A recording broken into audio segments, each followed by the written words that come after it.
Hey guys, WaluigiWalkthrough's here with some more Legend of Zelda Skyward Sword.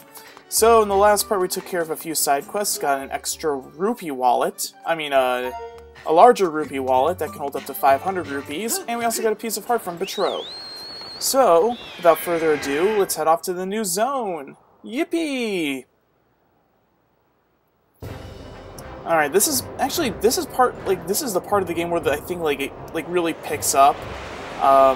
I know some people might think oh well, it gets better after the first zone, but you know what, probably after the introduction, but I personally feel like the game really picked up once I got to the third area. It felt like it really started to fit into a certain feeling for it. I started feeling like I'm getting into a groove, and it felt pretty good, so anyway, let's dive from high above, so we have a long falling animation. Probably should have gotten a little bit closer to the clouds. Anyway.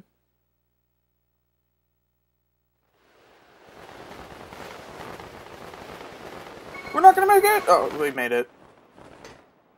Tricked you, didn't I? Haha. Probably the worst trick ever. Anyway, we've arrived at Lanayru Mine. Now, surprisingly, this is not the main area of the third zone. This is actually an introductory area, so very similar to the Sealed Grounds or the entrance to Faron Woods. This is not the main area, but we're gonna go there very soon. As you can see, it's a very small portion of this map, so already pretty big areas to start off with.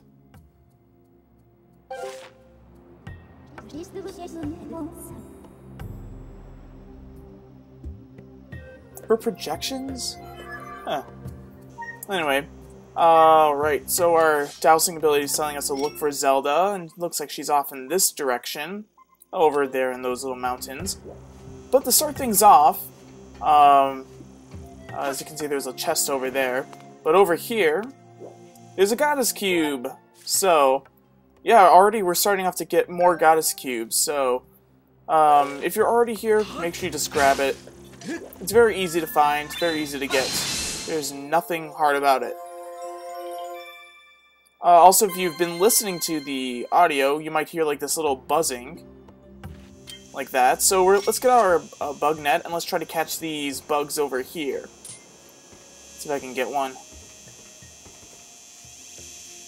Alright, I got one. And we got one sand cicada.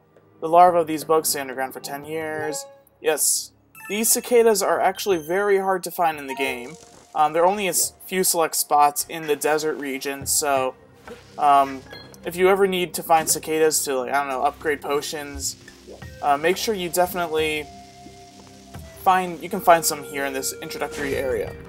And you can blow up these little boulders to reveal rupees. There are a lot of things you can blow up in this third zone, but I'm not actually going to do that. It takes a lot of time, and plus, just for rupees, I can find a lot of rupees elsewhere. Usually those boulders will only have green rupees, so it's kind of a waste of time. And a bomb. Even though you don't even have to buy bombs, you can just find them out in the open. Let's keep on going. And as you might notice, you might notice some tracks on the ground. So just like a mine, we will have to move some mine carts. It actually seems like these things are extremely heavy. Probably they're made of iron or steel. I'm gonna go with steel. Alright. So we have more pushing puzzles. Okay, well anyway, these are yellow choo-choos, they're electrified. Make sure you don't hit them when they are electrified or else you'll take damage. If you have an iron shield or any type of metal shield here with you, actually, if you have any form of the iron shield, you of course will take damage if you try to block against electrified enemies, so that's why you should bring a wooden shield at this point in the game. If you haven't upgraded the wooden shield, I highly suggest you do, because you will be using it quite a bit. A lot of the enemies in this area do require precise shield guarding. So, anyway, we notice this blue stone. It's kind of out there in the open. And there's some little robot stones. My estimates indicate that this object has been broken for many years. I am unable to analyze the content of this speech at this time. Alright, well, we saw this blue stone. Why don't we just hit it?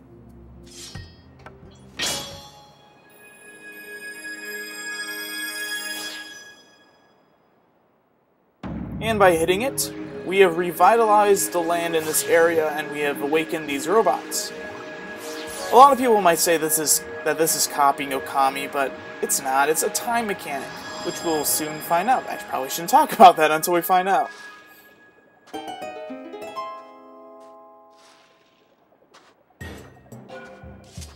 Alright, let's go talk to one of these robots now that they're actually about and awake. Hey, where did you come from? Zzz. We're here collecting time shift stones and transporting them to Lanayru Mine.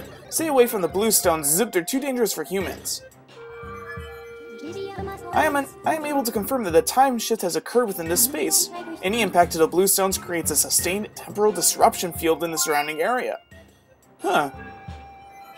So that's why I really don't think that this is kind of copying Okami. It's time shift, not revitalizing the land. Anyway, in time shift areas you can find ancient flowers, only in time shift areas. Otherwise they're weeds, I believe. And it's another treasure item. There was a minecart back in the previous room, but since this minecart's here for the time being, let's go. With this one. And these doors only open when you have a minecart going through them, so you definitely have to ride in on them. And in here should be a red rupee. Of course, all those small chests usually have red rupees. I've actually never had any chest that has a blue rupee like that. Anyway, let's get back into the minecart. And now these steel minecarts seem to be moving so easily. Yeah, time definitely makes things faster. How does that make any sense? Never mind. Take that back. Anyway, there are rupees on those little conveyor belts. Oh man, more of these electro chews. That's what I call them, electro chews. Oh, and I got a jelly blob. Huh. Wow, voice crack. Alright, so let's get in. Let's push this minecart. Of course, we have to push it in order to get it into the time shift zone. And the cool thing about this is anything that gets into the time shift zone automatically goes back in time. So this mechanic in the game right now is, you're gonna rely on it quite a bit for this area, so get used to it. It's really cool. There's no problem with it. I enjoy it for the most part. Not for the most part, mainly I really do enjoy it. When you're blowing up these little platforms, make sure you don't stand under them or else you'll die. Yeah. It actually doesn't show Link being crushed, it just shows him going, ah! And then you awaken back up at, I don't know, the closest checkpoint. Anyway, also being in the desert, we have quicksand, so if you run on the quicksand, of course you won't fall in, but if you just stand still, you'll sink and then you'll die, and then you go back to the closest checkpoint. So make sure you preserve your stamina gauge for when you're actually running in the sand. Don't try to run around too much in the sand. Make sure you're straight to the point. Try to get where you need to go as quickly as possible. There are more yellow chews, electro chews. Definitely wait for them to de-electrify. And in here, another red rupee. Yay, our wallet's already filling up again. I don't think there's really anything in these pots. I think they're just here for show. Oh, someone just wanted to hide some Deku nuts in a pot. Yeah, some wary traveler was like, I'm gonna hide something in a pot right here. Nobody's ever gonna find this pot. But if they do, they'll be able to find the Deku nuts that I hid in it. Anyway, let's run. Alright. Okay. I'm not sure if these are actually electro keys. There are electro keys. Basically, any enemy in this area should be the electric type. But I believe those are just regular keys, so don't worry about that. Alright, so let's get over to this platform here with the stamina fruit. I don't know if you actually get to your location faster if you hold the run button or if you just, space it out. So you don't, use it, you don't hold it down. Anyway, we have an electro spume here. Spumes, of course, we met in Elden Volcano. And instead of tossing fireballs at us, they'll toss electro balls. Yeah, they use the dark side of the Force to shoot electricity at us. You can throw bombs, hit them like you did with the regular fire spumes. Or regular spumes, I think they're just regular spumes. Yep, so... Yep, that's basically it. They're not too hard to fight. Now let's get back here, collect some more stamina. Yeah, I actually don't think it really makes a difference if you try to space out holding the run button and then just like, I don't know if it really does. Yeah, it really doesn't seem like any difference. When I over here, let's just get back to safety instead of those little islands in the quicksand. Another Electro Chew. Get off me. Alright, if you're fighting a larger Electro Chew, make sure once you separate into smaller parts that you wait for the smaller parts to de-electrify. Usually they will electrify themselves, and it's kind of like a beginner's trap in a way. Yeah, most of the time, like when I was first going through this area, I took so much damage because I really wasn't being patient and waiting for all the like animation for like the electricity to like wear off. I was like swinging my sword like crazy. I was like, yeah, die, and I unfortunately died quite a few times. So make sure you take it slow in this area. Fight logically. Don't be impatient. Alright, so once we destroy that boulder, you want to roll a bomb all the way down here. Don't worry about the bomb not reaching to its mark. The quicksand will not affect the bomb. For some reason, I mean, humans can't cross quicksand, but bombs can. Maybe the bomb was rolling fast enough. I guess the bomb rolls faster than we can run across the quicksand. Anyway, you can use the beetle to hit this time shift stone, but I like to be skilled and use my slingshot, even though that wasn't really being skilled. I would have like missed it too many times. And we have some more Deku Babas, or Quadra Babas. I forgot to mention the last time when I was fighting them, if you shield guard their attacks, then you will automatically be able to cut their heads right off. Works with regular Babas, Deku Babas, so if you shield bash it correctly, then they will be stunned and you can just chop off their head. Anyway, we found one Gerudo Dragonfly. Interesting note, these dragonflies, they're Gerudo Dragonflies. It's the only mention of the name Gerudo in the entire game. So, since this game is a precursor to all the Zelda games, maybe the Dragonfly has some sort of symbol, like maybe has some sort of relation to the other games that actually have Gerudo tribes and the Gerudo Desert. So, anyway, we found a Goddess Plume. It's the 4th rarest treasure that you can find in the entire game. You can find quite a few of these actually in this area, so don't miss any opportunity to find or get the blue chest. Alright, so now that we've activated that time shift stone, the time shift region extends all the way down here to the minecart. So let's jump on in and head on our way. Oh, great, I forgot to do something. I forgot, yeah, I probably should have bombed that boulder thing before I got into the minecart. Because if there's anything obstructing your path, the minecart, of course, will head back to the location I was previously at. Well, anyway, yeah, so it's cool that the dragonflies are the only mention of the name Gerudo in the entire game. So probably the dragonflies have some sort of importance to the naming of the tribes for future Zelda games. I don't know, it's something to chew on, like a thought to chew on, so just wanted to mention it, throw it out there. I didn't even realize that the dragonflies were called Gerudo Dragonflies until I was playing this game again, or on my practice file, and then I was like, wait, Gerudo Dragonflies, oh, I get it. We have arrived at Lanayru Desert. See, it's not called Gerudo Desert, it's called Lanayru Desert, so something must have happened between this game and Ocarina of Time for the names change. Anyway, now we have entered the main zone of, or the main area of the 3rd zone, Lanayru Mine. I've confirmed numerous areas of sink sand. Okay, of course, it's not quicksand. I mean, you can't have something from real life in a Zelda game. Anyway, I recommend you check the terrain on your map. And man, that is a large bird statue right over there. So Zelda apparently is over in that direction, so suggest reuniting with her quickly to determine the motivation behind her actions at Eldin Province. Alright, so more of the map has been revealed to us. And this area is pretty big. It might not seem like it at the moment, but it is quite large, so definitely larger than the other two areas. Anyway, let's activate this bird statue.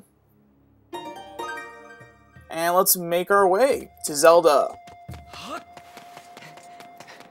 Alright, so over there you might see a new enemy. Let's see if we can get into an encounter with it.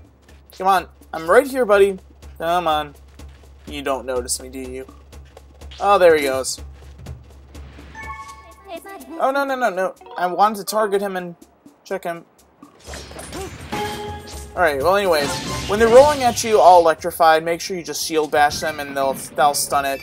And then you can just get in 3 sword strikes and it'll die. Maybe I can target this one and see what its name is. No. Alright. I believe these are called Ampulas? I believe so. It's kind of funny because their names are like amps. Well, anyway.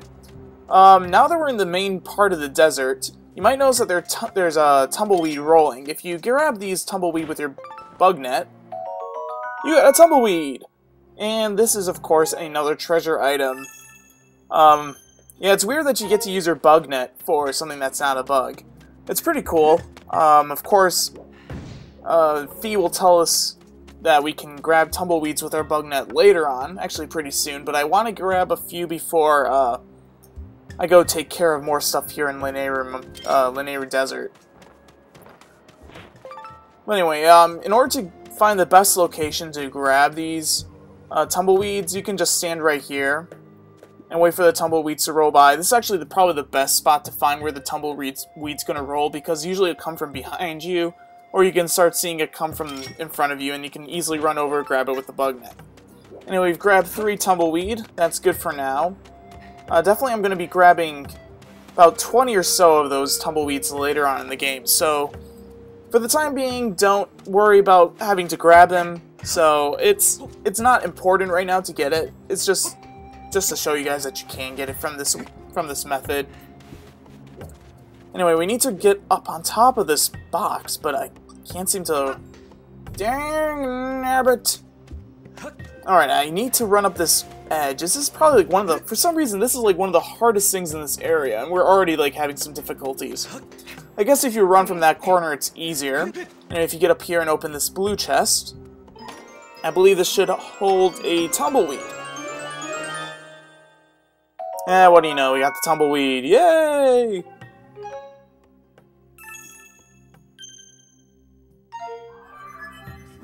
Tumbleweed sometimes rolls across the sands.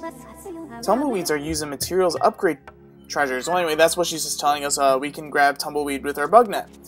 So, nothing that you didn't already know before after I talked to you guys about it. Anyway, you want to throw a bomb over here. You can see that there's an opening in this cage. And once we do that, we reveal another time shift crystal. So let's fill up our bomb bag again, and you can activate it with a slingshot, or you can just use a Skyward strike. I want to be stylish and use a Skyward strike. And now that we have sent this area back into like the past, I think like 1,000 years in the past, we have discovered a few new enemies. Actually, this is the Technoblin. These Bokoblins wield electrified swords. They wear different clothing. They're futuristic Bokoblins. For some reason, these Bokoblins de-evolved. Or reduction evolution. Well, anyway, if you block their sword attacks, if you wait for it, that's probably the best way to fight these guys. Because you can get in a strike and then do a fatal blow on them. So, I highly suggest you being patient with all the enemies in this area. Check out their attack patterns, and once you do that, you can easily take care of them without taking any damage. Anyway, before we fought those Technoblins, if you talk to this guy, he would say he needs help. If you hadn't come along, I would have been stuck here. Oh, look at that, Zerp! You have a beetle! Appears to be an older model of the Lanayru fabrication. As thanks for having me, saving me, for having me. Link gave birth to a robot. And for saving him, you got the Hook Beetle. Yes, this is the upgraded version of our beetle that we got in Skyview Temple. With the Hook Beetle, we can grab items like bombs, and we can drop them to solve puzzles. So, this is actually a very helpful modification. And also, just as a side note, now that you got the Hook Beetle, you can actually upgrade this at Gonzo's repair shop in Skyloft Bazaar. Only once you get the Hook Beetle can you actually upgrade it. Anyway, now that we got the Hook Beetle, we can also drop bombs into these little baskets, stone baskets if you want to call them. Only way to do this is press Z, and while you're looking down, once you got it targeted, press A and it'll let go, and once you release the bomb, the beetle will automatically deactivate and will return to you, so you don't actually have to move the beetle back or press B to return. Anyway, over here, this is actually where we want to go. First, let's get rid of this electro spume. Saves us time and also makes it easier on us so we don't actually have to deal with it. And we need to actually throw bombs into these two far baskets. You could try to toss your bombs in there, but unfortunately the distance is too great from the first stone basket, so of course you're going to have to use your Hook Beetle now that you've got it.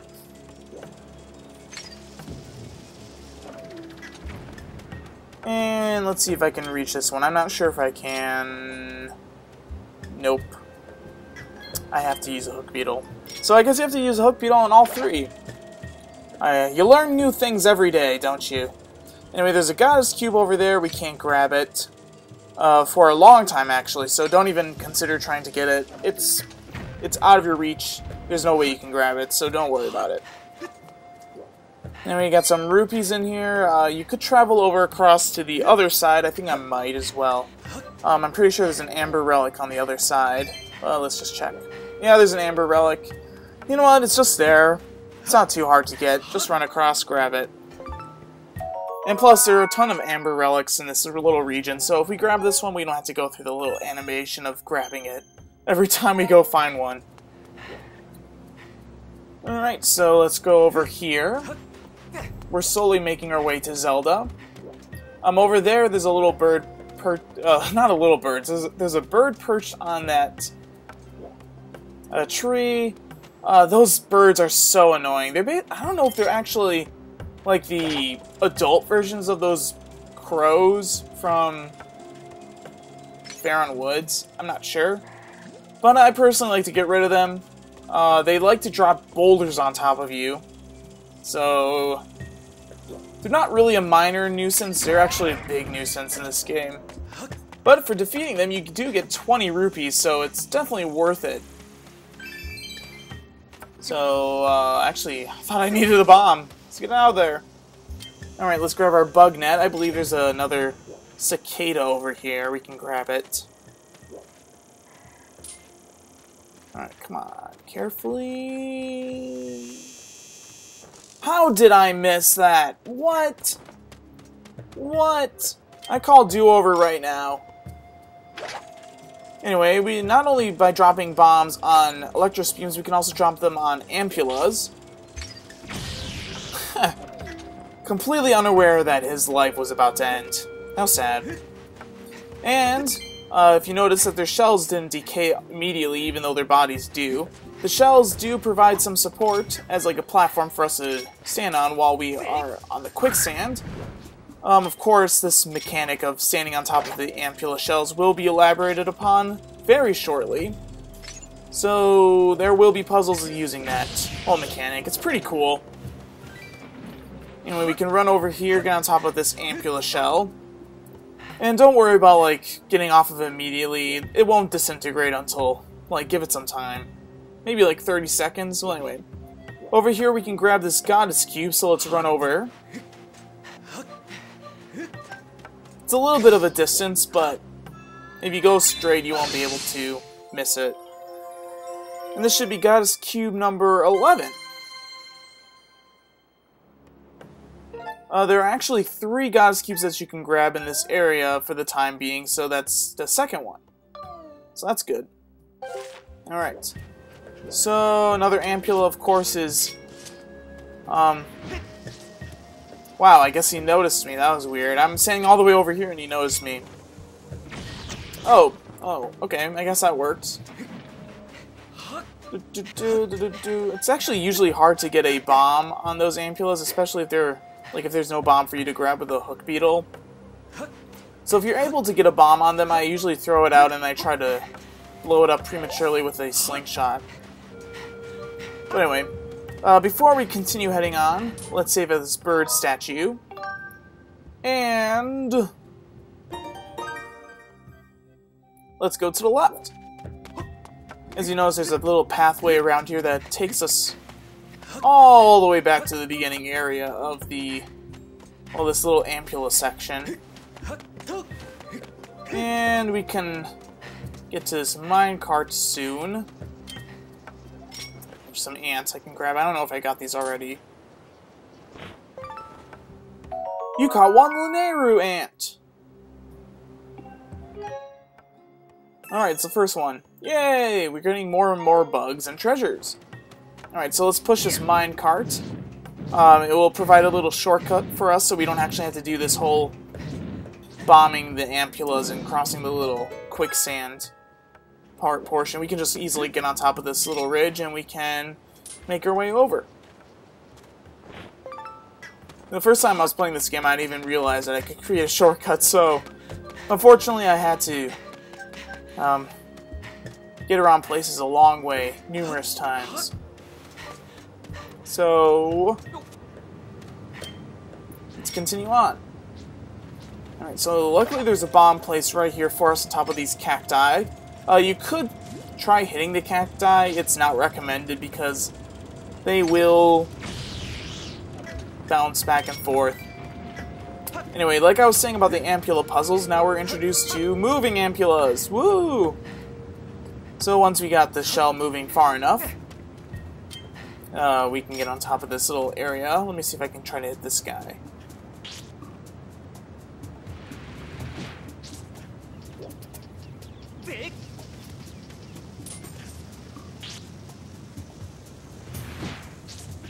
What? Oh, come on!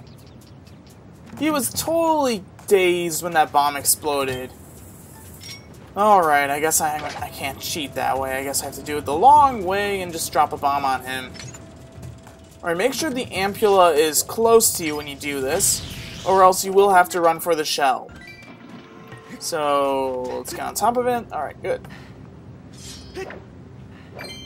So, just wait around until you get to a close island that you can run to. Don't worry about the shell dying or disintegrating. Blah, blah, blah, blah, blah. Same stuff I'm repeating over and over and over again. Yay! Alright. So, as before, once we made it past this little quicksand area, we can go over and activate this minecart, or push a minecart. Why would we activate it? I have no idea. We can push this minecart to create another shortcut. You will be returning to this specific location later on in the game, so you definitely would want to take care of that whole minecart shortcut right now. Push! Push it, push it, push it. Alright. Apparently there's this TV show called Work It on ABC. I guess the show's canceled after like 2 episodes, so that's kind of funny. I might just check out like 1 episode, see how terrible it is. I mean, that's usually how it goes if like a show's that bad. I mean, usually they'll like keep the show going for like a couple episodes, but I mean 2 episodes and the show's over? Yeah, that's probably a pretty bad show.